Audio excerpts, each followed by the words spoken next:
Hello and welcome to the 30-second podcast. Yes, the 30-second podcast where we talk about everything kind of involving a tabletop. I'm Steve and today I am joined by... Iain. And Daryl, as per. Okay. Couple of things to talk about first, just a couple of updates to the website. We have been carrying on with our minicast series. We had one go up on the Pokemon tradable card game, where I've got to admit I was still feeling quite ill during that, and a little bit unresponsive. And we also did another one about Betrayal, not just about Betrayal at House on the Hill, but also about Betrayal Legacy. That one's quite heavy on spoilers, so you may want to skip that if you want to save the game for yourself. We also had one more video go up, an unboxing video. That one was including a couple of Infinity miniatures, Farsloth's Sanctum, and Oriflamme. So if you want to have a look at those, by all means, they're up on the YouTube channel. Or if you want to go to everybodydice.com, it's all available there on our front page. Hey guys, how are you doing? Yeah. Yeah, is the whole quarantine driving you a bit crazy yet, or? I think I've come to terms with it. Like, I've ordered loads and loads of parts to build a new PC, and I've kind of got into a rhythm of games that I'm playing, and I've done a lot of cooking. Yeah. I think that's what everyone's been doing. Haven't they? The cooking thing is going crazy at the moment. I made homemade cinnamon rolls, and then cheesecake. Sorry, is this going back regarding that you ran out of cinnamon a little while back, or did you actually have cinnamon? Did you manage to get hold of some? More cinnamon. More cinnamon. More cinnamon. What else did I make? Pulled pork. I've done pulled beef. I've done sausage, fruit, and nut stuffing. Nice. I made pizzas from scratch. I had a go at making quesadillas, but I changed it a little bit. Rather than doing a fajita chicken mix, it was almost a bit more like an enchilada kind of thing. So more minced beef with the seasoning in it. It's really good. Nice. Really, really good. Yeah. I've definitely got my chef on. Have you actually made cakes? Yeah, I made 3 cakes, I think. Oh, wow. The first one was how I would say delicious, but rustic looking. So it was, Oh, actually, that's a lie. I've made Yorkshire puddings and 2 cakes so far. Cool. The Yorkshire puddings were top notch, man. I put some black pepper in them, and they came out never going back to anything other than these now. So, when we meet up next, are we going to have a cake off? I don't know if we should have a cake off. I feel like we should bring one element of our. So, we could make a full meal there. Well, the first podcast we do live again, we're all in the same room. We'll each bring a dish. Yeah. We'll have a tasting. Because realistically, if I've made dessert, Stephen's made the main course, and you've made sort of starters and condiments and stuff. The fuck am I stuck with starters and condiments? Sorry, you made stuffing. That's not a full meal. No, Steve fuck made off, a mate. full meal. I made cinnamon rolls, cheesecake. I've made a full roast dinner. You're giving me starters. Sorry, a full one. roast dinner. Did you go and get the beef out somewhere? What? No, I properly cooked it in seasoned it and stuff like that over the course of 4 hours, 5 hours. Oh my god! Such a beautiful chef. Do you know what? This is the second time I've been parred on my cooking ability recently. I'm not having it. I'm a decent chef. This should be it now. This should be the full-on podcast format. We just rip on him for cooking. You'll get some resistance. I'm a good chef. I made a really, really good chicken korma. It was solid, as if you ordered it. Jars. No, I had coconut and made it from scratch. Okay. Don't give me that. I'll come down there. I don't care about social distancing. I'll kick your door in if you diss my cooking again. Good luck.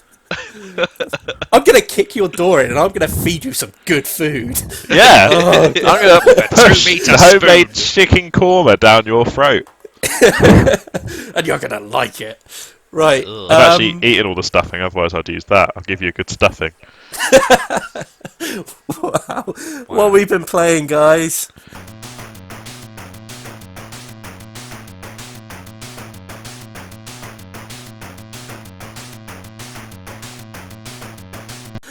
In fact, actually, I think I'm going to start things off. The first thing I want to talk about is the Arkham Horror card game. I've talked a little bit before about how I sometimes use that as a single-player game to pass the time, and I decided to start all over again.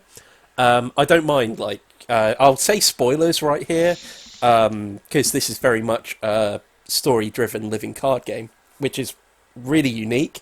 Really, really interesting. I know that Netrunner did experiment with a story-driven campaign with their living card game experience, but Arkham Horror actually is a story-driven experience. It's really interesting, considering that usually every other living card game I think I've played has always involved the simple idea of combat between two people, or having one enemy and everyone combats them. So the game basically plays as in that you choose your scenario, and you have location cards that you place down, and you almost create a map, and your character can move between locations on this map. They have a hand of cards to deal with either an investigation, or there is a little bit of combat in there as well. Generally, I'm finding, though, that combat is brutal. Like, you want to try and avoid it as much as possible. The first story in the campaign basically involves you going back to your house, knowing that something's going down, and you're going over everything that you know so far, at which point the room to your study disappears. And you're basically trapped in a room. So literally, you're in a way of teaching you the game. The very first thing you do is there are a number of clues that are set up in the room, and it's up to you to investigate them and get used to the idea of successfully investigating. So in other words, it kind of introduces a few rules little by little into it, because literally this is really all you can do other than building a hand of cards and maybe placing resources. You do have a time limit, though, because there is a doom tracker, and every single time you end a round, you have to place a doom tracker on the current... It's not the acts. The acts are the story that you have to work your way through and have objectives on them and stuff. But you then have kind of almost like a dilemma deck as well, where you're adding doom tokens to it, and when it hits certain bits... it advances, and if you manage to go through the entire deck of these kind of like dilemmas, you lose. Basically, something bad happens. Yeah, it's really interesting. I know a lot of people still say that the Arkham Horror card game is one of the best out there, and I think it's because it's so unique. The idea of having locations, moving around the locations, and investigating stuff as well as combating stuff, that's not something you'd associate with a living card game, really, I don't think. And that's what makes it interesting.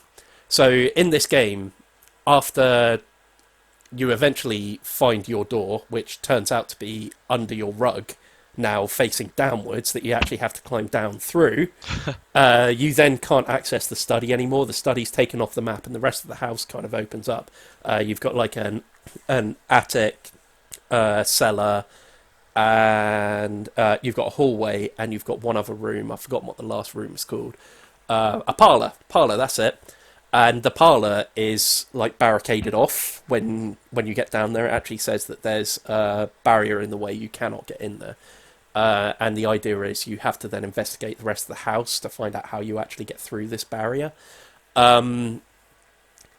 It got a little sketchy, though, because I had to fight my way through a couple of things and took a little bit of damage from it. The end of the chapter actually comes when a giant goblin king, or a ghoul king, I think it was, a ghoul priest, bursts through the wall on your space and immediately attacks you. This ghoul priest dealt 2 horror damage and 2 physical damage that you can't defend against. It just deals the damage if you're in the room with them. This was a problem because I only had 5 sanity anyway, and horror reduces that down. So I almost had half of my horror wiped out straight away, immediately, and I couldn't do anything about it. If you were playing a 2-player game, you could distribute it between people. I think you can actually play the Arkham Horror game with up to 4 people. It does require you to have 2 sets though, in order to do it. But it's really interesting. The character I was playing was kind of like a cop, a former beat cop, and he just had, luckily he had a lot of weapons and stuff like that. If I didn't have my handgun, which allowed me to do 2 damage rather than 1 damage at a time, I feel like I wouldn't have finished it. I managed to get through it successfully though, so I was quite happy about that. But yeah, I had to sacrifice my librarian friend that I had with me as an ally over the course of it, unfortunately, to absorb some of that damage. Honestly, this game still is really, really good. It's not getting any less boring. It gives you kind of like an ideal starter deck to begin with. For 2 of the different characters in the box. The actual box comes with 5 different characters.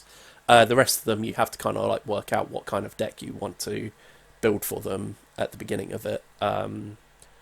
So in other words, it gives you the foundations to be able to play straight out the box 2 characters. If you wanted to give any of the other 3 a try, you actually have to delve into deck building a bit and actually build them up a workable deck.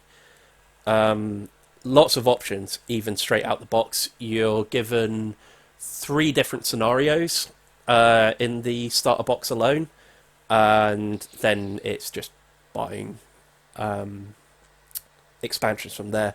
Honestly, I think it's a brilliant game. You can upgrade your cards as well over the course of the campaign. So in other words, your character will get better as they go along.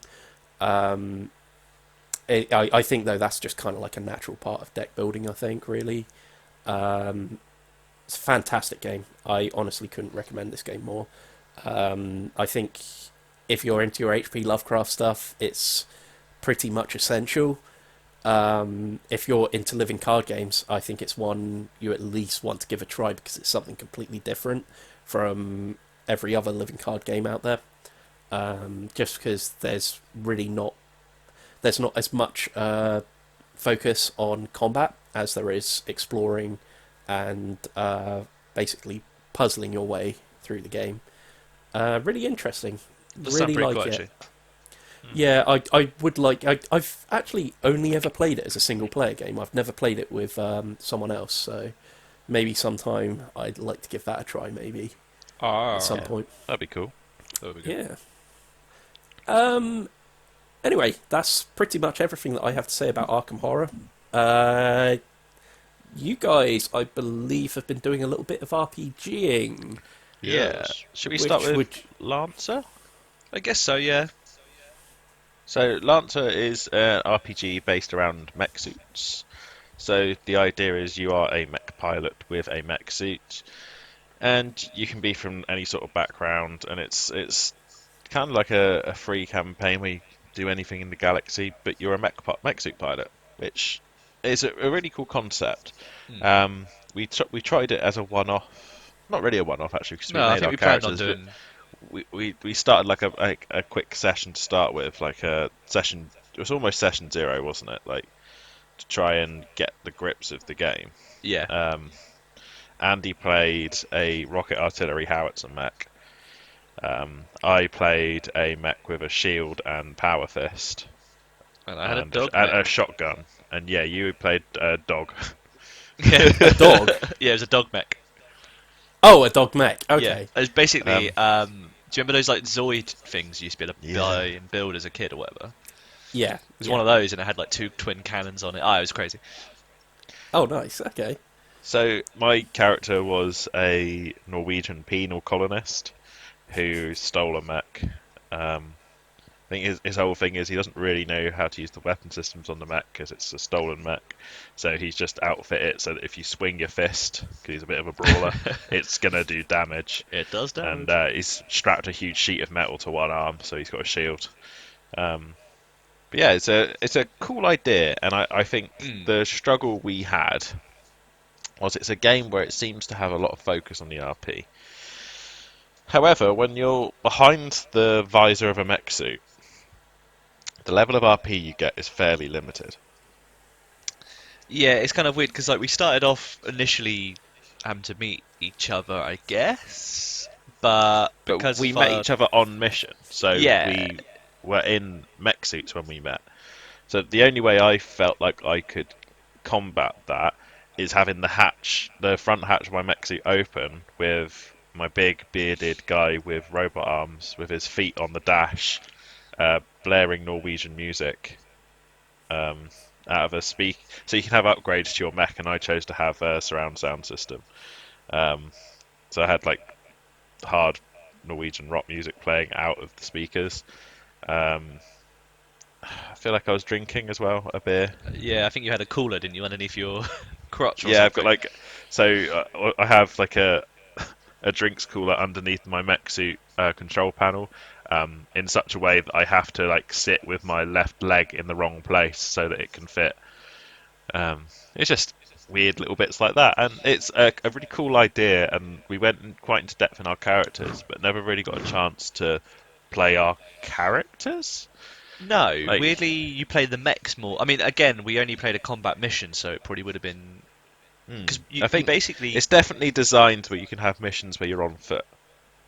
yeah, because essentially you go into quite a lot. So the actual format this sort of website uses is incredible. It's like a character sheet, but another level of character sheet. No, Basically, it's really good. Yeah, you go in, it handles everything for you, other than like dice rolls and stuff like that.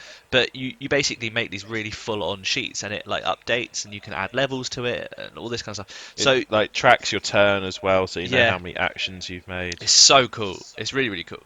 But yes, we spent ages making these characters, and you obviously do, like you say, have a level of like playing as just a normal person because you put a lot of set skills into that, like what armor you have, what individual weapons you have, do you have basic skills as a pilot, kind of thing.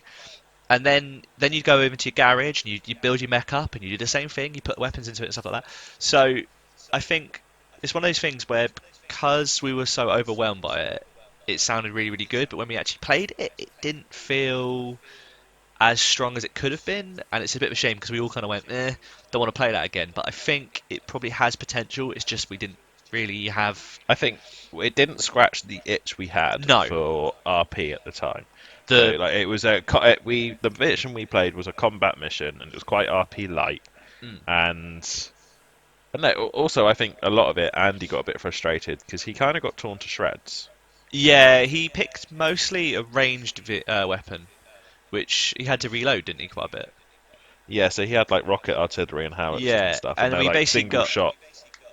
we got kind of involved in like a melee kind of brawl towards the end, Which which is was perfect for me. yeah, Like it was I was pretty much smashing and ruining us. stomping dogs. I got like a pneumatic power fist that was like Yeah. crushing things. It was great. And I think you two got quite badly hurt by it. Yeah, well, I had a knife. The knife was really, really, really, really cool, but it had a weird special like caveat to it. So you had to always roll to do its damage, and if it rolled on a one, you could just continuously keep knifing people. But in doing so, it gave you heat. Heat overheats your mech. Your mech starts overheating, gets like damages. So I was just constantly rolling ones but continuously doing damage to one enemy, which was really, really cool. But I'm overheating as I do it, which was putting me massively under strain. And then eventually, I think me and Andy both had to roll on like injuries. So Andy ends up losing an arm. Did he lose an arm? I Or think so, like yeah. yeah. So we basically started losing structure, which is kind of crazy considering we were only maybe like the third map in, if even Yeah, so that. like it was at the second combat. Yeah, that was it. Yeah. So, sorry, just to interrupt here a second. Is it kind of like a dungeon crawl type thing? It's No, Uh, no, I wouldn't say it is. no? It's like a normal RPG. I think we had a map so we could track where our mech suits were. Yeah, And basically he track of put quite a mines lot and of Right. effort things, but into putting up like pictures and stuff, so we knew where we were and all this kind of stuff. So that was quite cool. Sure. But yeah, just What sort of thing was it you guys were fighting as well? Was it like other so mechs, or the was it first like one more of a was kaiju there was kind of? a larger mech with with drones. drones. And And Right. so we had to Okay. fight. It was mine layer drones. We had to fight the drones and then get to the mech and stop it from laying any more mines. And then the second one was like wild fauna, so like big like dogs. Right. Okay. but they absolutely ripped metal to shreds. They were incredible. Um, So yeah, it was kind of like a mix of the two. Then it Yeah. was Yeah. kind of okay. It was That's quite. cool. It was quite cool. I mean, we ended it where we got to the base, and we all really could level up and etc. etc. And having a look at, I don't know if you did, Ian. I had a look at like leveling up, and to be honest with you, when you start leveling up, more stuff becomes available to you, and you do get better skills, and like you can really kit these mechs and yourself out to make really interesting variations on it. Because one of the nice things about it, which I did really like, was the mech has a standard kind of structure, I guess, you to it, but whatever you want it to look like, you can. So like mine was a dog. We all had the similar structure. I think it was we only had license one, which allowed you to have like one set of kind of mechs. But in doing so, it let you kind of design it however you want. So each of us had this individual looking thing, although we were running a similar system, and we could have access to some of the same weapons. It was very varied. Like it was really interesting because like you were very much melee and sort of shielding, whereas I was very much range and kind of. I mean, I had one thing which was really really cool, but I never got to use it. Is I had little attack drones I can send out, and the idea was behind it. They were my little pups, so obviously I could fire them out of me and just use them as drones, which was really really cool. But never got to use it because it was just there was no point. Yeah. So it's one of those weird things where we had all these really cool backstories to our vehicles and weapons. You took a specialization, a customization, didn't you, which allowed you to have um, the speaker system and all this kind of stuff, which made it really, really cool. But all it really did was give you extra HP, and you were kind of like, it's like it had so much potential. Yeah, it had just, like custom paint job and everything. yeah, Like, which so so cool. the rule book itself has like all of like loads and loads of really cool mechs you can look at and see what styles of mech you would pick with whatever rule set. And like they're really really nice artwork. I spent some time in MS Paint like splurging a couple of them together. To be honest, I don't think the results were that bad. I got a lot of. Phil was quite horrible about the Norwegian flag I drew on the top of my That mech, was but- really funny. That was really funny. I thought it looked quite good. It looked kind of janky, but it was quite good. Yeah. But in general, it seemed like a fun game, but I think maybe we've missed some of what we need to do. I don't know. It's quite hard. I think you said, didn't you, that you don't think you're returning to it. I don't think Phil's super interested in running it, so we're Yeah. sort of in that position where we've had the Yeah. DM's not that fussed about the game. It's a bit disappointed with how it came across, and I think maybe he wanted something a bit more. Yeah, I don't know. So I guess he's more after the story. And I think we've got something to talk about a bit later Yes. that I think is going to fill that void, I suppose. Yes. Right, okay. I'll move on to a second game that I've played now. Do you guys like Universal Monsters? No. Yes. No. Good. The Daryl. original stuff. The original stuff, the old black and white stuff. Yeah. Would you be interested in playing a game which involves every single one of them? Or at least a good chunk of them. All the big boys. Dracula, the Wolfman, the Mummy, the Creature from the Black Lagoon, Frankenstein, Bride of Frankenstein. I think I would, yes. Is this the game that I may have seen come across like as the Universal Monsters something something? This is another game by Ravensburger, and I've got to say, they've really been making a lot of good games recently. Yeah. This is Horrified. It is a fully cooperative board game, basically where a number of monsters are running loose on a village. Being dumb, the villagers come out of their houses and need rescuing and moving to places, whilst also trying to defeat the monsters. It's actually really, really good. Yeah. I only played the single-player version of it, but the idea is you only play with so many of the monsters at a time. I think you've got something like 6 different monsters from the Universal Monster universe. Oh, the Invisible Man is another one. Yeah. So Frankenstein and the Bride kind of play together. And the idea is that you've almost got these mini-games that you have to play in order to beat each of the individual monsters that are currently on your map. So in the game I played, I had the creature from the Black Lagoon That's and cool. Dracula. Yeah. Yeah. So the idea is that there's equipment spread over the map, and equipment will continue to keep appearing.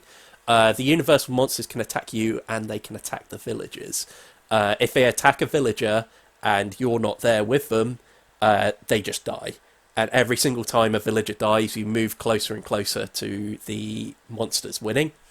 You have to balance between you moving around the village, picking up equipment that's going to help you. So, for example, Dracula, your aim to defeat him is he has a number of coffins that are spaced around the map. You have to move around to all of them, and you have to destroy the coffins. And then once all his coffins are destroyed, you have one last showdown with Dracula. If you move to his space and you've got the required equipment to be able to beat him. The creature from the Black Lagoon, however, you have to find his nest. And in order to do that, you have to move to, I think it was the creek. And then you have to discard a number of items that actually moves this little boat along this track. Okay. In order to get round and into his cave and actually find it. It sounds really simple and straightforward.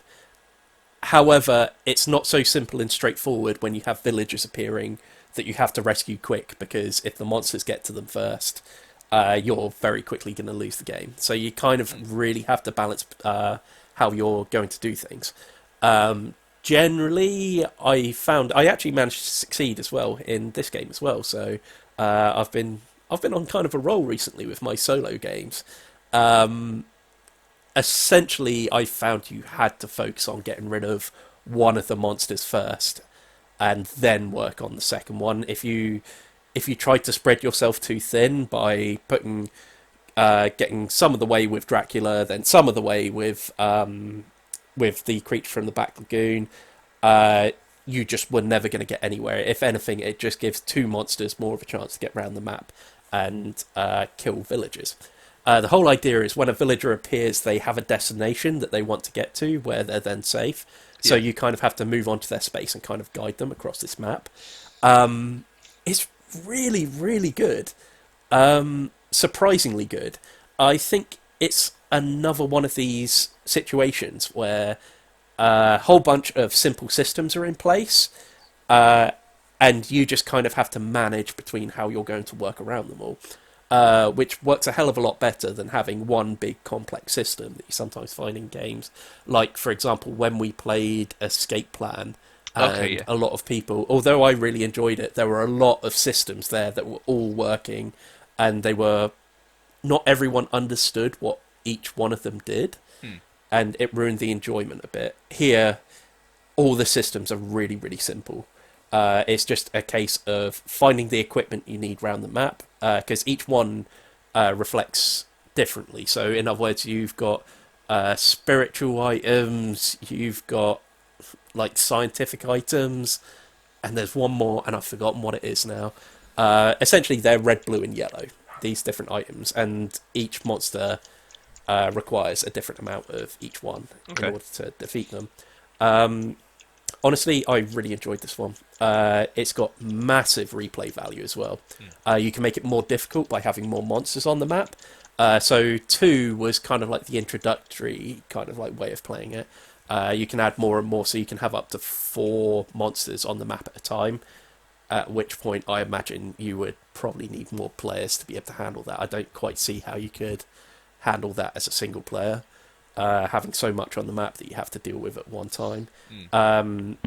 It also kind of like, even having the different combinations of them means you have to play differently, because some of the monsters work better together than others. Some of them have a higher complexity rating as to how you actually play their mini game in order to defeat them. It offers a lot of variety. the game's really easy. I could teach it to someone in no time at all. Um, and honestly, I think if you're a fan of these old kind of like B-movie horror games, Yeah, again, it's another one that comes with a recommendation. It's just a really simple, fun, good time. it does sound actually quite cool. It is. It's very, very cool. And Mm. then you get the really cool old artwork as well, like you used to find on all those horror movie posters and stuff. Really, really nice. Yeah, I Really, know the really ones you're on enjoyed about. They're it. quite cool. Yeah. That does sound pretty good. Daryl, I believe you've been playing Journeys in Middle Earth.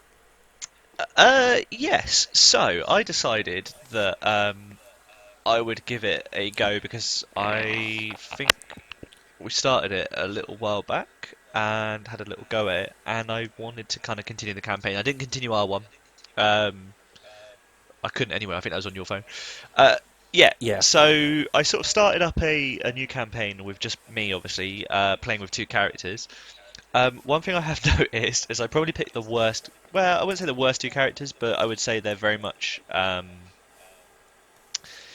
They sort of don't really help each other in any way, shape, or form. So I am currently on my third or fourth story in the missions. Uh, One thing I found that's really, really good is no matter if you win or lose, you kind of continue on, but usually with some sort of kind of punishment for losing the last game. Yeah. So, for instance, I ran out of time in the first one. Okay. So the way it works is all app driven, and there's like I guess it's like a timer at the top, but it's based as threat. So the more actions you do, um, and reveal stuff on it, sometimes you can lower the threat, which kind of makes you have more time to do things like find special. There's items hidden around and stuff like that. So you don't really get a chance to explore the whole map as such, but you can kind of. Yeah, you can kind of try and get as much out of it as possible because obviously you're looking to try and level up the characters. So the way you level them up is you gain experience and then you can buy more cards for their deck. Um, I was looking into it. It's kind of a weird odd-based system. So instead of using dice and like all those kind of things to roll, you have to use cards, and they have successes or like little leaves, or they just have like nothing on them. So Honestly, successes. like when we played this before, Mm. I actually found this system for resolving combat a whole lot better than the dice rolling from Mansions of Madness. Yeah, so I don't know if we were playing it correctly when we first played. Um, Okay, sure. so I was looking at. I basically played up until the second. Yeah, second one I think it was. Up until the second kind of scenario, I was playing it wrong.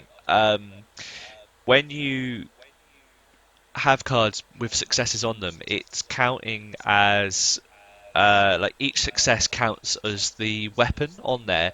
You can do whichever one you choose to. So I didn't realize this at first. I thought two successes allow me to do the one move and I'm done. It turns out you can do as much as you want with the success you have. So a lot of the times, Oh, so we were actually making things harder for ourselves when we pretty were much, playing yeah. before. So this is the reason why Okay, I kind right. of lost a couple of the first games because I was sort of just doing the one attack and done. Where it turns out I was able to, especially with Aragon, he hits a 5 on 2 successes. If you can use inspiration and like abilities, like cards, discard them to give you extra successes. Essentially, you can be doing like 10, maybe 20 attack. Mm. So I was doing this and wiping them out within the third game because I realised I was being an idiot in the first two. Uh, so yeah, there's ways you can do it, but the interesting thing I was looking online is people were saying, is this game very hard? And I Mm. personally find it is, but I wonder if it's because I'm not using the potential of my deck to its fullest. So the problem is when you start out with a basic deck, you only really get about 3 or 4 successes. The rest are all filler. They're ones that can allow you to do stuff which will help you out. Like so you can use them in a positive way, but you also get given a lot of depending on how you play it, you get given a lot of weakness cards throughout the game, and they will just basically fill your deck with trash that does nothing.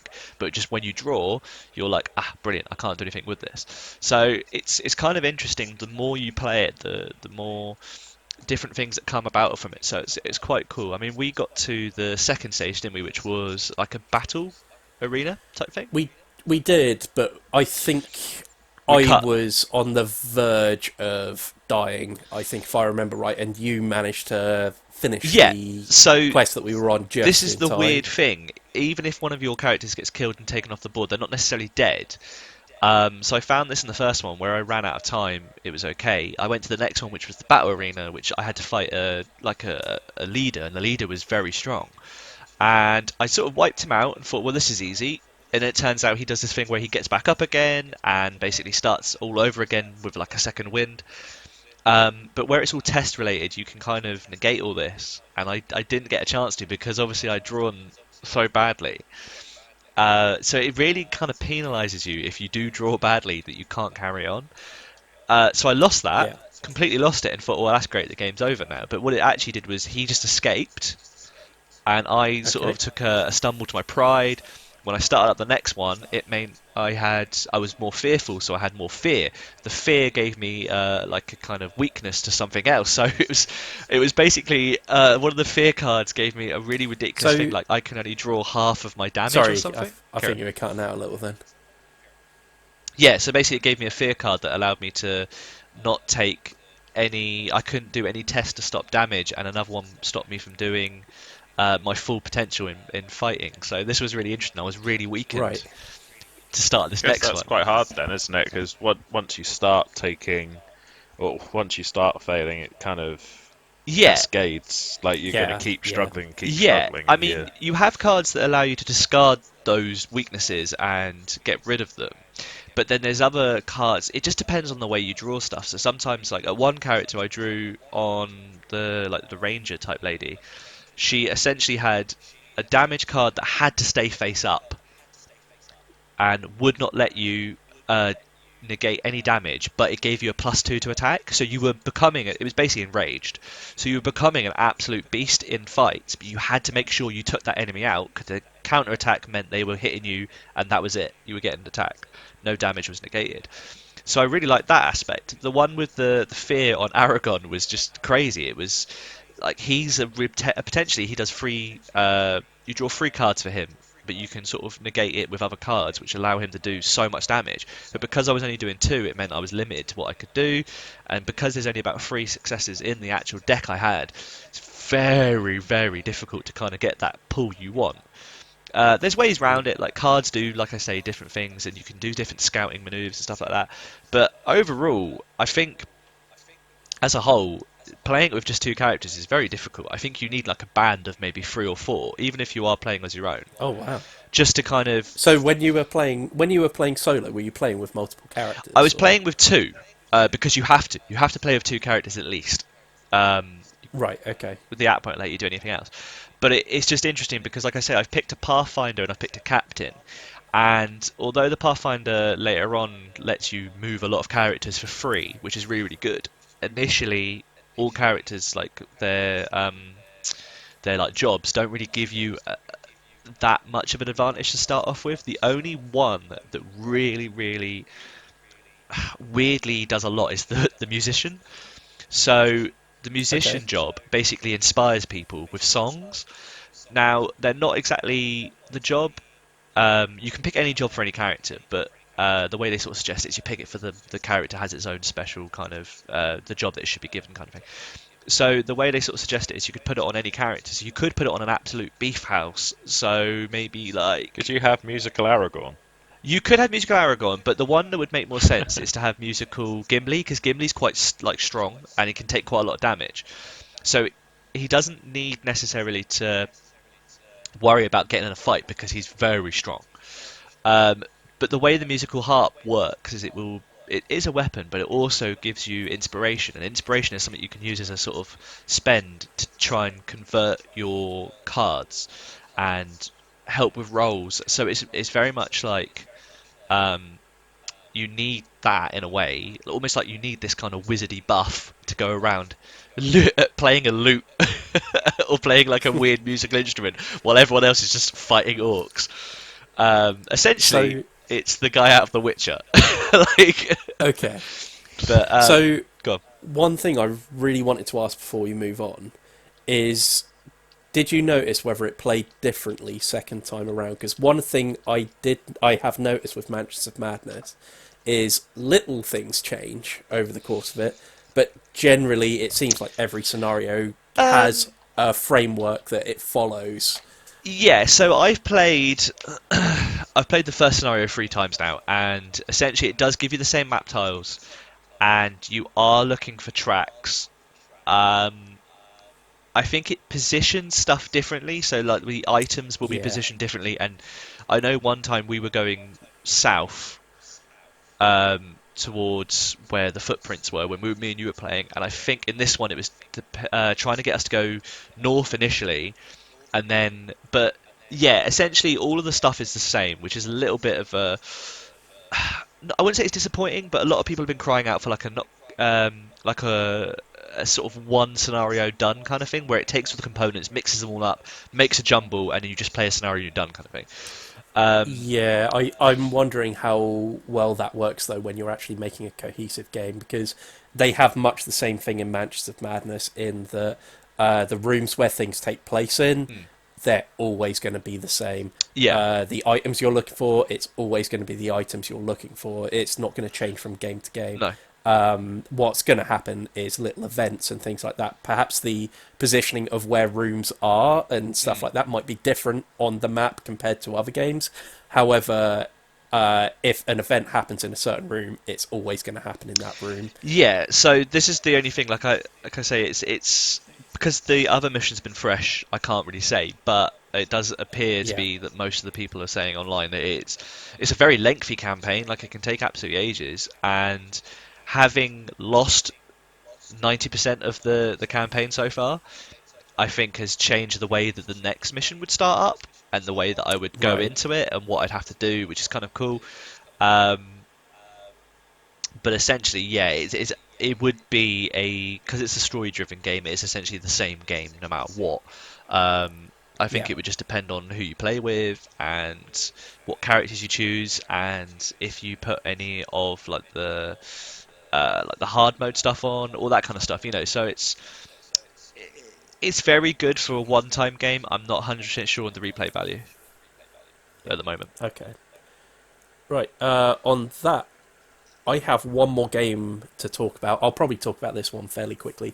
I played Alubari. Nice cup of tea. Essentially, it's a game about about establishing the tea industry within India. So over the course of the game, you're going to be doing things like you're going to be removing rubble from the fields, which are going to be adapted into tea farms, I suppose. You're also building railway track in order to build a transport route. There are contracts you can take as well, which is essentially how you get most of your end of game scoring. And I'm trying to think what else there was now. I'm sure there's other stuff you can do as well. Oh, you can build stations and stuff like that. So in other words, you can build extra stations along the rail route that you're making, which gets you other little bonuses over the course of the game. What's really neat in this game, though, is there is a weather system to it. And the weather system is going to affect how well you're going to be, or how efficiently you're going to be able to, say, remove rubble from the tea sites or build track along the route. There's also harvesting tea as well, is another thing that you can do over the course of the game. That actually becomes easier if, say, you've just had rainy weather. Right. It's a really interesting way. It's a really, really interesting system because it means one of the things in this game is everything is important. Like when we've played Gugong before, sometimes when we played Gugong, it felt like you could completely avoid doing some of the things and just solely focus on one or two things. When we played that before, would you say that's probably fair to say? Yeah, I think. I think so. Definitely. Yeah. There's definitely an element there where I know when I played it, I've sort of gone, but I'm just going to ignore that because there are other people that are getting so in depth at it I can't compete. Yeah. So I'll focus on the bits that I can compete on. Yeah. Well, in Alubari, the real problem is everything is important in this game. You kind of want to do everything that's available to you because the reason I bring up Gugong as well is because this is another worker placement game. So you'll be placing your workers in order to do an action in your turn. The difference is you only have 2 workers throughout this entire game. You have a third worker that's always positioned at the tea house. You actually have to pay to bring them out if you desperately wanted to do 3 actions within 1 turn. But it's one of those things where if you don't go and get contracts, you're not going to get any bonus scoring at the end of the game. In order to fulfill the bonus scoring, you have to be harvesting tea and building track. The stations is probably the one thing where I could say you could probably avoid doing them, but a lot of the time you find that if certain actions aren't available to you because someone else has already taken that, the stations kind of work as a good way of being able to work your way around not taking that action and still gaining the thing you want to gain. Honestly, it's incredible because whenever I've played a worker placement game before, it's always felt like the way you play the game is you focus on 1 or 2 things, try to beat everyone else out on those couple of things so you get a nice score at the end of the game. This one really feels like you want to do a bit of everything. Otherwise, you're not going to score very well at the end of the game.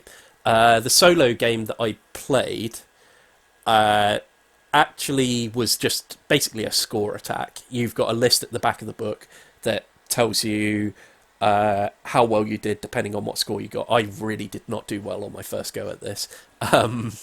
Really did not score well. I think it's because I played it more like a typical worker placement game and thought, well, if I focus on this, then I'll do particularly well in this area, not realising that you kind of have to do a bit of everything in order to finish the game. What is interesting is there's also a system whereby you're going into a bag and you're drawing things out. Basically, this is telling you what resources are available at the beginning of the round. So you can do things like you can get steel iron ore, which can be refined into steel, which is what you need in order to build the railway tracks. It also is useful for some of the stations that you build as well. Stone, which will be used to build certain things within the station. And you also have tea. There's a difference between tea and tea leaves. It's kind of like tea is almost like the finished product, which is the thing which you can use in order to bring out your last worker to give you more to be able to play around with. Usually that happens though if you're also I think you have to buy equipment, if I remember right, in order to be allowed to buy your third worker for every turn. So there's also a number of trains that you can also purchase, which give you end of game bonuses, but also can give you extra abilities over the course of the game. But there's also event cubes that are in there, and if you draw an event cube, generally it tends to be something bad, in that I don't really know who it is. I suppose it's kind of described as the government are intervening. So the government feels like the development of the track is going too slow, because essentially the game ends once the track has been fully built. So it's a really good way of being able to say, right, you can't take your time and just do everything you can because you're just going to avoid building the track. Because the track will be built instead by the government, I suppose, and be built by someone who's not going to claim any of the track. And of course, if you're not building track in this game, it means you're probably not going to do so well at the end of game scoring, which is, because again, like I said, the contracts you can buy, I think you buy contracts from the post office, I think, which I found quite cute. That's weird.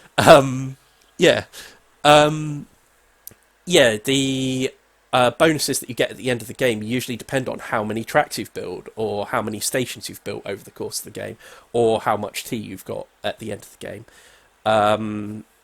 So, in other words, you don't want to let the game get too much control over those things. So you are on a time limit as you're playing this, regardless of whether you're playing a solo game or whether you're playing it with other people. The event cubes are always in there anyway. honestly, this really felt like a puzzle that you had to think your way around because you had such limited resources, and because everything's important. It was a real puzzle in order to like prioritize everything and do everything that you want to do over the course of the game. Um, the obvious game that I compare it to, because we've all played it, is obviously going to be Gugong. So I'm not sure how much enjoyment you guys would necessarily get out of it, because it felt like Gugong wasn't really your thing. I think we also saw it in Escape Plan. Escape Plan is another thing where you've got loads of stuff on a map and you can do lots of different things over the course of the game, although Escape Plan I feel was a bit different. Um, yeah, I don't know whether having fewer workers actually makes it easier to get into, because you're a bit more limited with what you can do. Um, it may possibly appeal a bit more.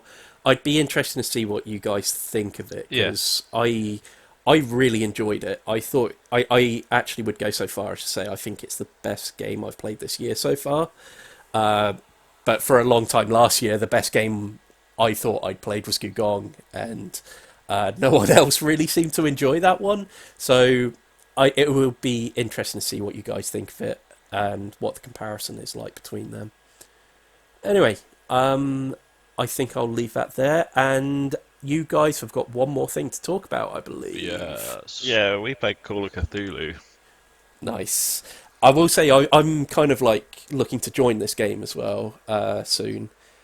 We're kind of like doing a big group Call I of mean, Cthulhu in game. which case, if we quickly sum it up, and we'll go into more detail as of three of us for the next podcast, because obviously we'll have done the session with all of us in, because the one we did was more of a intro session to see if the GM was into it and to see if we'd be into it. So it was.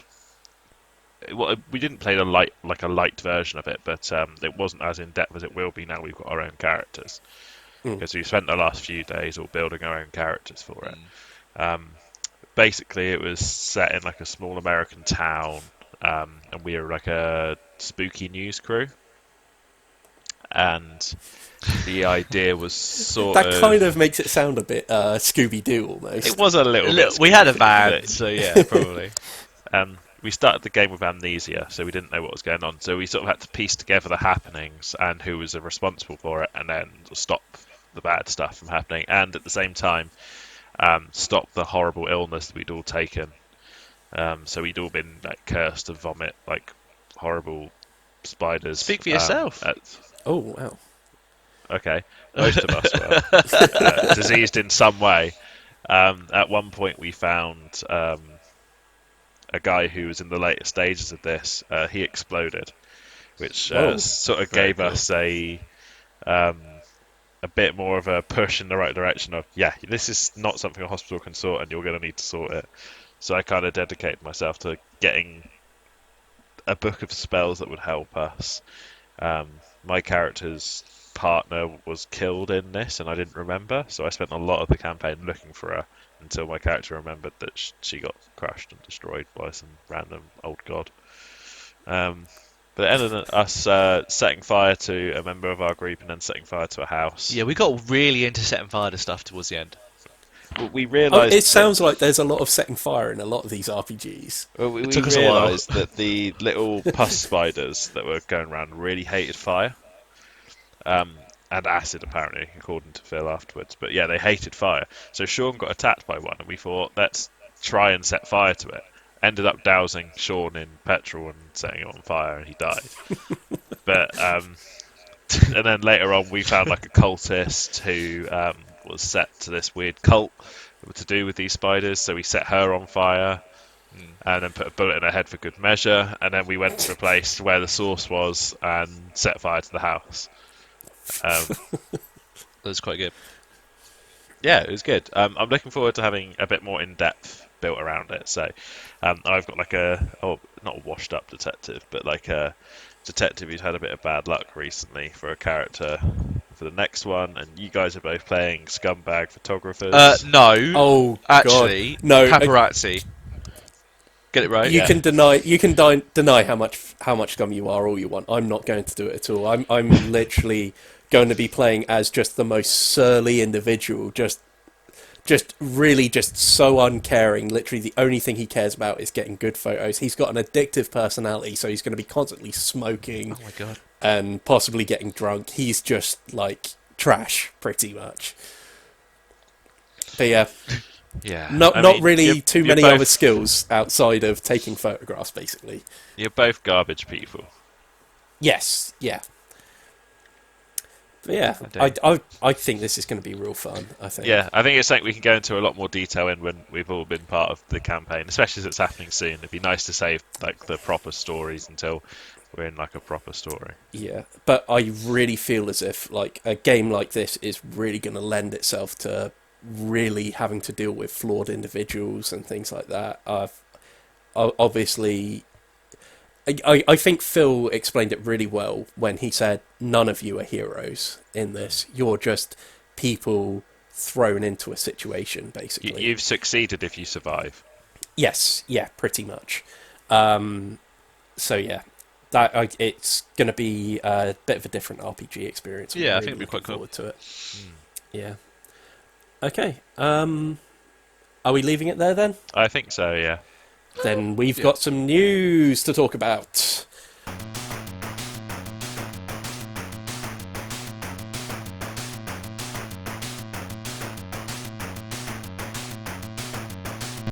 Okay, who wants to go first? News. I think No, this is the news. news. Should I quickly go over the in Sure. quotes news that I have? Sure. First one is it's all stuff that GW is releasing because they're one of the companies that is making a big effort to show new stuff online whilst we're all in isolation, which is nice.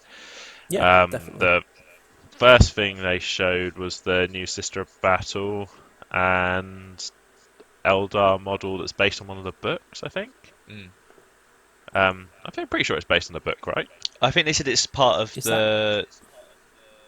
Well, they've definitely put it in the new thing. That news, there's a new Psychic Awakening It's like book or something like that. But I think it's the part of an old Demoni- one. I want to say it's Demonifuge. Yeah, that's the one. That rings a bell. Yeah, so it's like So I'm guessing it's the a ones comic. we're looking at here. Sorry, I'm guessing the ones we're looking at here are Ephrail Stern and is it Kiganil? Something like that, yeah. So it's a Harlequin. Yeah. Yeah. But the models are really nice. They're full of fluid dynamicism. They're definitely doing stuff. And I think they're taking that directly from the graphic novel. So, I mean, they both look very cool. Yeah. I'm sure you've got pictures of them, haven't you, to put up? So. I will be putting pictures on screen, hopefully now. Yes.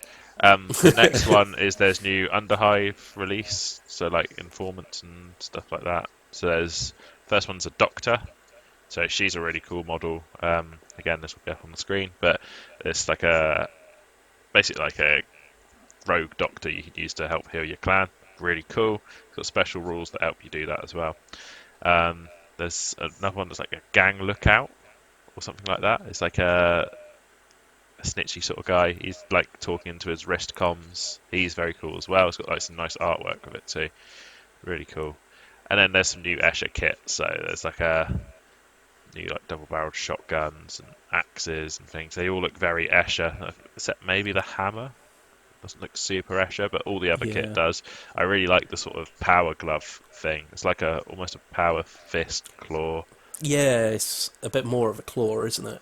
Yeah, it's really nice though, like the little mech claw. But it should add some depth to the new Asher stuff. I know they're starting to redo the old gangs. They've redone Goliath recently, so going into that it's quite cool. So I'm guessing one of the pictures you've sent me is an Escher with some of that custom. Yes, so it's stuff on I it. think it's the shotgun. Is the Yes, it's got the shotgun. It looks like they've got the claw as well. I don't think that is the same claw. Possibly is. No. Yeah, maybe it is. I think It's you're got right. the spiky kind of like shoulder pad. Yeah, I think you're right. It is the claw as well. Yeah. The last thing I think they released this yesterday, as of recording, so the 14th. They've been doing the rumor engine, which is something they do where they show us a part of a model that might be coming out soon or might be previewed soon. In this case, it's looks like the end of a staff. Yeah, I'd say I mean, that. open to lots of different opinions. Could be something Sigma, right? Could be something Lizardmen. Could be something potentially Horus Heresy. Look kind of Hmm. Sigmari to me, but it's nice that they keep doing this. So they keep releasing bits that sort of cause you to sort of doubt what it could or couldn't be. It's a nice thing to discuss amongst other fans, like what could possibly be. Hmm. I mean, Um, it's a really nice thing to do, isn't it? Especially at this time as well, is giving people something to yeah, discuss it's and something they try and used figure to out. do anyway, but I think they started doing it a lot more because I know they did it for something else recently, with kind of Lizard Many or Yeah, maybe Necrony, but it's really hard to tell. It's nice that they've taken a picture that's clearly a big part of the model, but by itself can fit into lots of different avenues. It's quite cool. I think that one looks pretty Sigmar-y, but it's nice to look at and sort of think about what the rumor might be. yeah, definitely. Right. Moving on to the next thing. I Yeah. I have news. You have I have news. Oh, news. by all means, go ahead. I was going to say something really stupid. So it got announced kind of start towards this month. The Marvel Champions game is getting a campaign expansion. So Okay. this is to go alongside all the other expansions they've been bringing out, like with the different card packs and hero packs and stuff like that. It's the Rise of the Red Skull. I think I showed Okay. you, Stephen, this maybe a little bit quickly. Yeah, I have seen this before. Yeah, Yeah. so essentially it's a whole new campaign box. It doesn't seem like you do need the original one to start off with as such, because it does come with some heroes in it. But one of the things that's kind of nice about this is they're actually putting a full-on campaign into this now. So it's kind of cool. They've done like a kind of story revolving around the Black Skull and like how all the other enemies in the box are kind of like doing different things for him and how it's like a Hydra takeover. So it's kind of cool with that. You've got another two heroes in it. You've got Spider Woman and Hawkeye. Uh, Pretty much, they've sort of revealed a little bit at the moment. One of the cool things about Spider Woman's um, sort of alter ego, Jessica Drew, is she has an ability called Double Agent, which I was sort of just looking at quite quickly. Basically, she can choose two different aspects of like a kind of deck, so she doesn't have to stay with justice or stay with uh, whatever it is, leadership. She can take like aspects from both, so you can really make a cool deck with her. Much like Ian was saying a second ago with the whole like rumor mill thing, they're doing another kind of. They did it with the original series of what was coming out like this month, next month, and then month after. They just showed Yeah. silhouettes of what characters are the next characters. So they've done it again with this one. I will give a photo so someone I'm assuming can see. But basically, they've given you another five packs that are coming out after this one into the next year. So at the moment, it only looks like the only two I can tell is it could either be Shang-Chi or Danny Rand in September, Okay. right? I'd like to Yeah. see Danny Rand. I think it's I Danny think Yeah, I Rand. would he's too. super underused. I think it's Danny Rand, and I'm not 100% sure, but the last one arriving in December looks like it could be Jessica Jones. Could be. See that again, super cool. I like the Defender stuff in general. I think Yeah, the series really gave it the sort of attention it deserved. Getting yeah, to see some Daredevil action and things like that. So it would be nice to see it hit the card game form as yeah. well. So the thing I'm Yeah, really liking definitely. about this game so far is they're bringing out more the comic book related characters that necessarily don't get a massive sort of shining in the films as such, like you say. So it's nice to see the original characters. Like I would not have seen. Well, in the starter set, you came with She-Hulk, which until like maybe I think they said they're going to be doing a series on her soon. But up until now, there's been no kind of reference of her in any of the MCU or anything like that. So it's nice to see these kind of older characters that people like and have a bit more kind of I don't know, something interesting about them that Sort they're of throwing into it. introduced you to the more niche Yeah, characters. like it's cool because Yeah. like obviously the starter set came with like Iron Man and Spider Man and stuff like that, Captain Marvel, but she was an interesting one to throw in with the rest of them because it was like she doesn't really have anything. She's not in anything at the same time, and it's nice to see that like some of the characters they're bringing out, like All right, this year it's mostly all like A-listers, like 4, Black Widow. It's all kind of stuff like that. Um, Doctor Strange is an interesting one they brought out, or they're bringing out. So it'd be interesting to see what these next 5 are going to be. One of them's a scenario. I would like to see the Heroes for Hire. Well, this is the thing. I mean, they did it with a scenario pack called the Wrecking Crew, which was different from any of the other scenarios. It was essentially you had to fight all 4 of them. It was just an arena fight, but each one of them was a different character and it had its own abilities and stuff like that. But as a kind of unit, they were really, really cool. So it'd be nice to see if they did bring out like you say. I mean, I think Luke Cage is a card in one of them. I can't remember which deck I had played with, but he is a ally you can use. But it'd be interesting to see some of them get their own spotlight as main characters, because it'd be cool to see like Luke Cage, Danny Rand. Yeah, exactly. As like Heroes for Hire, and then maybe Jessica Jones and Daredevil and stuff. This is Defenders I mean, they like haven't done Daredevil yet. It seems ridiculous that they wouldn't. Yeah, they kind of just got... There's Daredevil cards, aren't there, in the starter set? See, this is the just thing. using an ally in it. Yeah.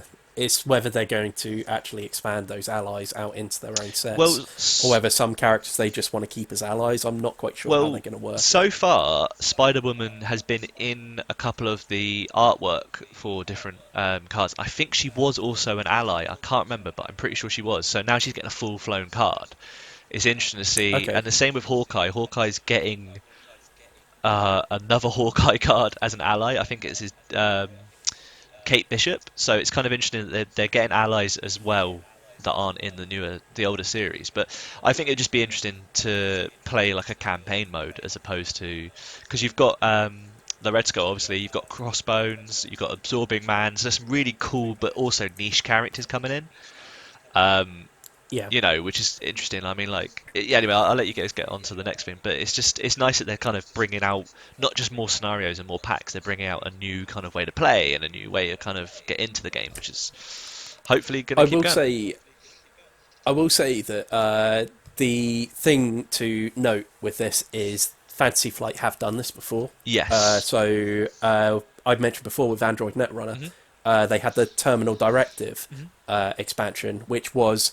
It wasn't just putting your games into a campaign setting, it was also putting them into a legacy game at the same time. Yeah. So there was a lot of things where you took cards, you'd write on them, you could change the abilities of certain cards that came in the set. That's quite cool. Depending on choices you made. It was a really, really cool addition, and I wouldn't be surprised if Marvel Champions is the game they're going to push in that direction. Yeah, I mean, it's definitely got...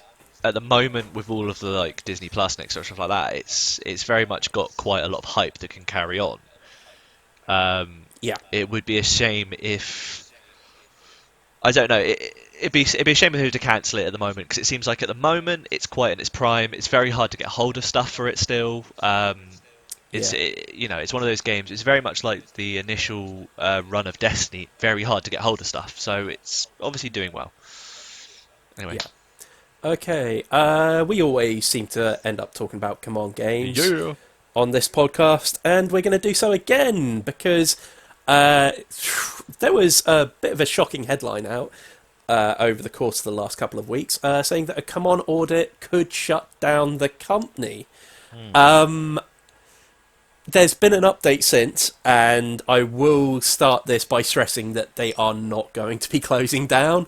They have, however, ceased trading. It's now been suspended for 2 weeks. Essentially, it's being blamed on an audit. I'm actually running this off the techraptor.net site, is what I'm going to be referencing here. So they've run into an audit issue, which essentially there's 3 key elements that are basically stopping them from trading at the moment. The first up is a distributor agreement with transaction value of approximately US dollars 1.5 million. At the moment, CMON Games has an exclusive agreement with Asmodee North America. It's unclear why this item is an issue right now, so I can't really speculate any more about that. Apparently it's an issue with the audit, but there's not a lot of other information out there at the moment about that one. The second thing holding it back, though, is that to quote it, it says, the rationale and substance of the significant increase in the prepayment balances as at 31st of December 2019 No details are provided here either, but a prepayment is exactly what it sounds like, paying financial obligations in advance. So this suggests that someone else has paid for something on behalf of the company, and they're having to justify that. Now, I imagine that could be something to do with the fact that a lot of CMON's business is conducted over Kickstarter. Therefore, there is quite often a lot of money in the company that they have not received yet, because a lot of it is based on how well a Kickstarter does. So that it could be something as simple as that, in that they've gone to pay for something to go into print in advance, and someone else has paid for it whilst they wait for the Kickstarter funds to actually come in. It really could be something as simple as that.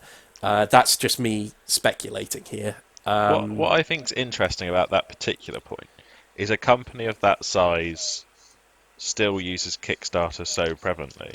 Yeah. And it's interesting that they are able to get the funding from elsewhere to source these games, but they still choose customer-based crowdfunding as their main source. I think this is something we've aimed as a criticism at CMON Games before, in that Kickstarter is very much a platform for... It was designed as a platform for people who have the artistic ideas, but Without don't necessarily have the... Yeah, they don't have the funding to be able to actually put their ideas into practice. And it's always going to be a question of ethics as to whether companies that can afford to already do so should be CMON using Games it. should be able to fund their own stuff now. They're a huge company.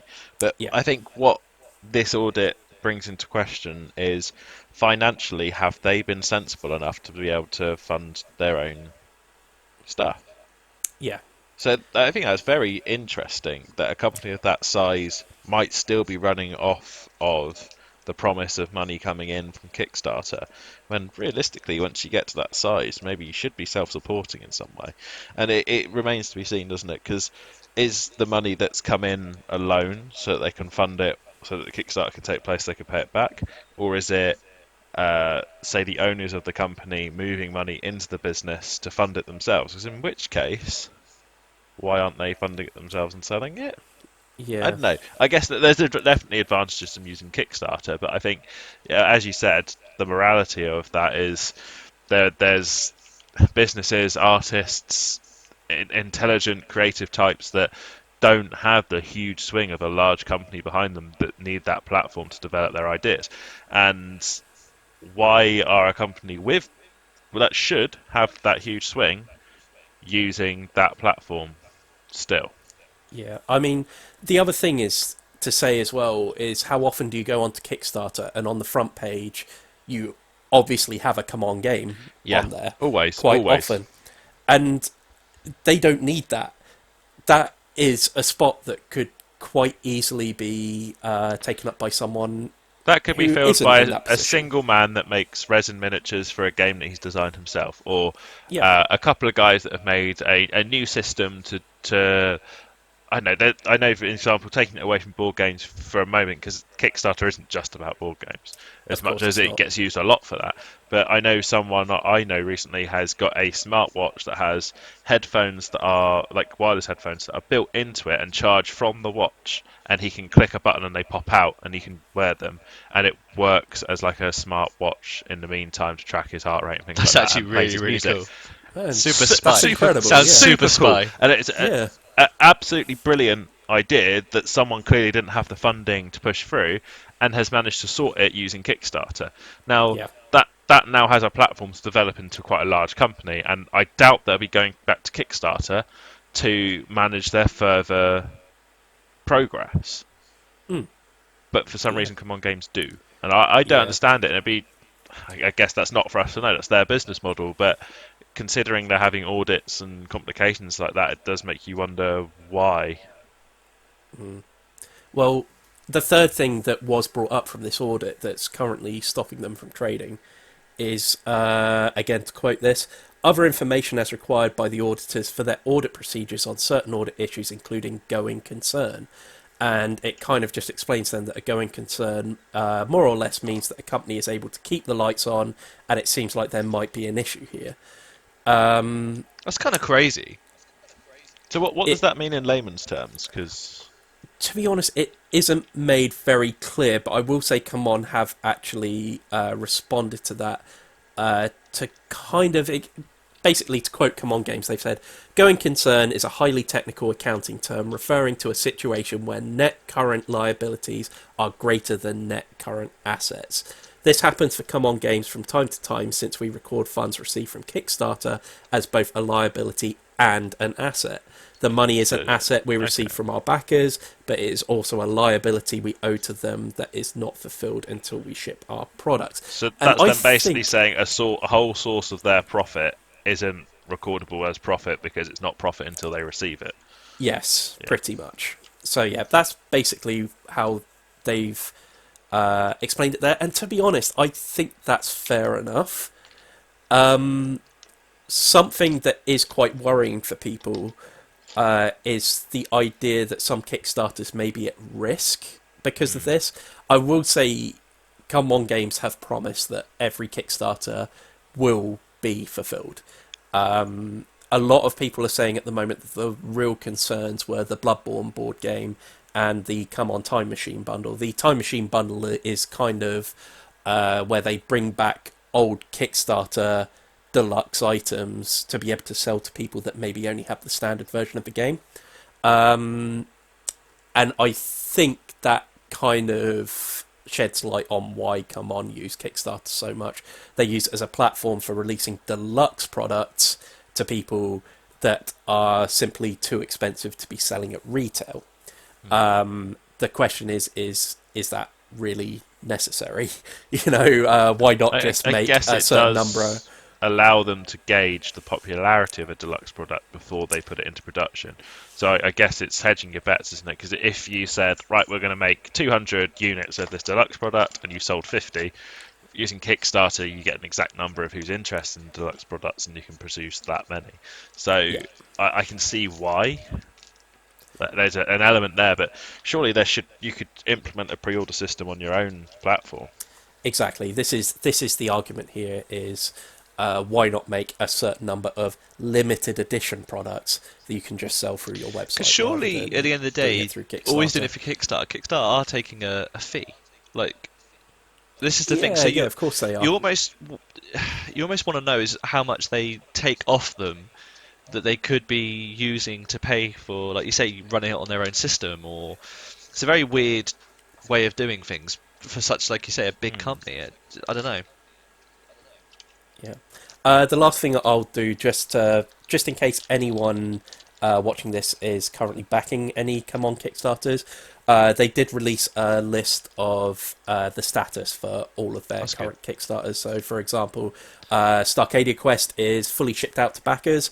The Blood Rage Digital, the physical rewards have been fulfilled, and the digital game has a finished beta testing, and a launch date will be announced soon.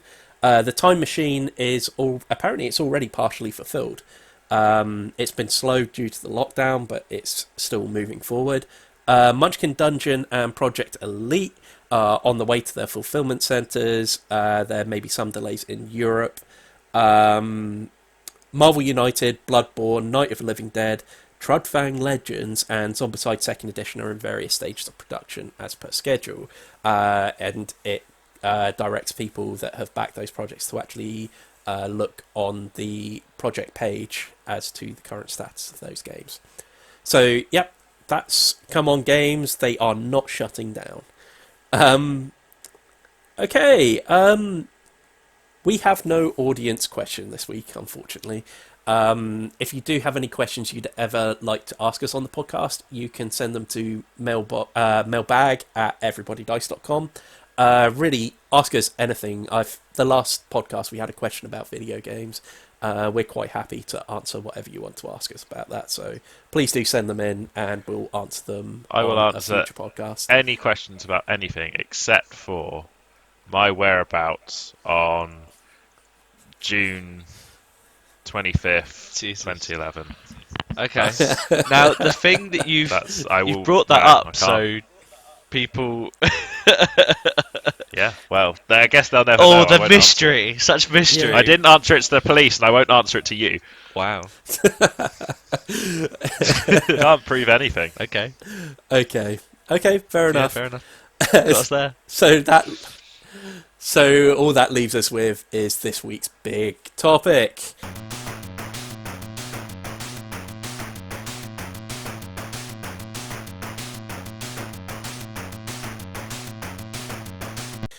And that big topic this week is, can lengthy setup times kill a game night? I am going to say right now, having had experience with this, it certainly puts them in peril. And you certainly can have some people that will be put into a bad mood and generally bring down the mood of the board game night. There's some super easy solutions here. Yeah. So the first one is prepare the night before it starts. We say this quite a lot with a lot of board game nights. Preparation is key. You got to know the game. If you set up the game, when people arrive, you can almost jump straight into it. So the one that sticks out in my mind that hasn't happened for is what was it called? The policey one. The ones where you're robbers. Yeah, we mentioned it. We mentioned it earlier today. Escape Plan. Escape Plan. 100%. That is one of the ones I was going to bring up for this. Yeah. So Escape Plan took a lot longer than we thought it took to set up, and I know me and Mike were like laughing and joking about how long we were going to be here for and stuff like that. So I mean, it does happen. Yeah. But I think it's also a lot easier if you're sort of making it part of your meal, I guess. So like if you've all got food and you're sort of chatting whilst the game's getting set up, and there aren't many people there that you dislike, then it shouldn't be a problem sitting and chatting with your friends. I like that. There aren't many people. Yeah, I mean, I don't really get a choice. Sometimes Daryl does show up. Yeah, so I just have it's to put up upsetting. with that. I know, right? And I know when you're there, I don't want to be. Yeah. I mean, sometimes he brings Helen and it's all right because she's a good laugh, but he's awful. I'm that socially awkward person. She's the one that just about gets me through. Tell you what, next podcast we'll have Helen on and you can go do something else. Literally no idea of board games and anything in general, but still does a better job than I do. Yeah. So, I will definitely say that there have been game nights. I mean, you guys will have been at some where I've asked, okay, what do you guys want to play next? Someone makes a suggestion, and I have before said, I don't think we should play that because setup time is... Yeah, definitely. That's definitely happened before. I'm sure I've made a suggestion before. I was like, I really fancy playing this, and you've gone, cool. Do you have 8 hours? Yeah. So it's like, no, fair enough. I mean, it's just one of those things of that some people are going to be either put into a bad mood or they'll just say, right, if you're going to play that, I'm going to go home, because they simply know that you could well be sitting around and waiting for a good half an hour before the game's even set up. It does happen, and like Iain said, the best advice you can give is if there is a game that you know is going to have a long setup to it, talk to your game group first and make sure they want to play it and have it set up before they even arrive. I definitely remember there was a time before where we went to play the Conan board game, and we didn't really have any idea of how long it was going to take to set up. We started setting it up, and about halfway through it, I think we decided, let's not play this, because people were starting to run out of time. So, admittedly, it's a problem that isn't always avoidable if, say, you're playing a game for the first time and you don't really know what you're getting into. But generally, if you know that a game's going to take a long time to set up, make that the first game you're going to play that night. But I mean, we quite often get food, don't we? When we have our game nights, we order a pizza or order a takeaway, or bring snacks or whatever. And I mean, worst comes to worst, you can set up and eat at the same time. Yeah, and we have a lot of games we don't play whilst we're eating because everyone's distracted and wondering about toppings on pizzas and stuff like that. We tend to wait until everyone's at least finishing the bulk of their food, and then we pick at it whilst we play. But I mean, it's definitely doable. Like, I think that is something that passes the time as well, and it keeps everyone in a decent mood, is having something else to do, and either playing like a little side game. I know they're past. I can't remember who it was. I've definitely played the Pokemon TCG with someone whilst we waited for a setup. Right. I mean, I think Can't me and remember. Sean played Pokemon TCG whilst you set up a game once. It might have been, yeah. But yeah, like bring maybe little games. Cockroach poker is good for that. Nearly. Yes, it's very good for that. Cool. Really, I think that's the best we can really cover that topic. Really, it's quite a simple one to solve. Really. Yeah. I think it's all about preparation when it comes to game nights. We have the conversation about how game nights should be run in the past, and if you're prepared for it, it goes real smooth. Yep. Okay. So with that, thank you very much for watching. If you would like to follow us on our social medias, you can on Twitter at Everybody Dice or on Instagram at Everybody Dice Show. If you'd like to find all our stuff in one place, you can do at everybodydice.com. Lastly, if you've enjoyed this video, we've got links probably on here right now. If you could click on them, maybe on this one, give it a like, share, or a subscribe. Thank you very much for joining us, and we'll see you next time. Bye, guys. Bye. Bye.